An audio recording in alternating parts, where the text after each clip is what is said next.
Ayon sa ilang reports at analysis, may isang team na tila gustong makaharap sa first round ang Los Angeles Lakers at ito ay ang Houston Rockets. Ayon sa ilang analysts, kumpiyansa ang Rockets na kaya nilang talunin ang Lakers kung sakaling magkatapat sila sa playoffs. Ang dahilan, naniniwala sila na may kahinaan sa depensa ang Lakers at may plano sila kung paano pipigilan ang dalawang pangunahing playmaker ng LA. Kaya ngayon, malaking usapan kung ito ba ay simpleng kumpiyansa lang ng Houston o talagang may advantage sila laban sa Lakers. Isa sa mga pangunahing dahilan kung bakit gusto ng Rockets na makaharap ang Lakers ay ang depensa ng Los Angeles. Sa pananaw ng ilang analysts, hindi ganun katibay ang defensive system ng Lakers kumpara sa ibang contenders sa Western Conference. Sa offense ng Lakers, dalawang pangalan ang kadalasang umiikot ang bola. Si Luka Doncic at si Austin Reeves.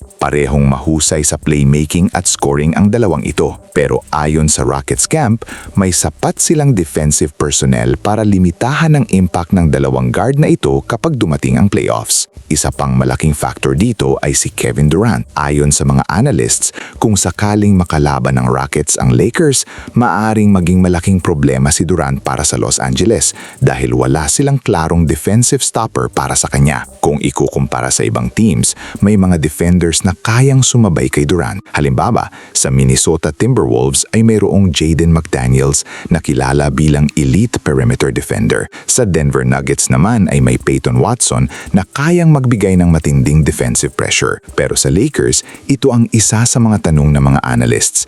Sino ang talagang kayang tumapat kay Kevin Durant sa isang seryosong playoff series? Dagdag pa rito, may paparating pang dalawang mahalagang laban sa pagitan ng Lakers at Rockets bago matapos ang regular season. Maghaharap sila sa back-to-back games kung saan kasalukuyang nasa top 4 ang Rockets habang nasa top 3 naman ang Lakers sa Western Conference standings. Ayon sa mga analysts, ang dalawang laban na ito ay parang preview na rin ng posibleng mangyari sa playoffs. Kung sakaling matalo ng Rockets ang Lakers sa dalawang magkasunod na laro, maaaring makita na ng maraming fans at analysts kung ano ang posibleng maging resulta kapag nagharap sila sa isang playoff series. Pero kung sakaling maghati ang dalawang team ng tig-isang panalo, mas magiging mahirap hulaan kung sino ang may tunay na advantage kapag dumating ang playoffs. Sa kasalukuyang sitwasyon ng standing sa Western Conference, posibleng mangyari ang matchup ng top 3 at top 6 teams sa first round. Ibig sabihin, ang mga teams na nasa ranggo 3 hanggang 6 ang may malaking papel sa pagdedesisyon kung sino ang makakalaban nila sa playoffs. At dahil ilang games na lang ang natitira bago matapos ang regular season,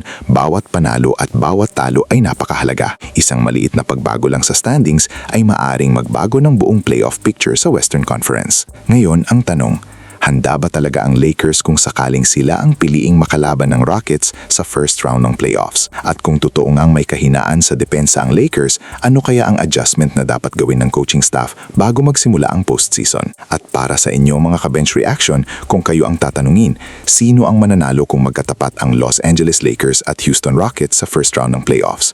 Lakers ba o Rockets? I-comment nyo ang inyong prediction sa comment section dahil gusto kong marinig ang analysis ninyo tungkol dito.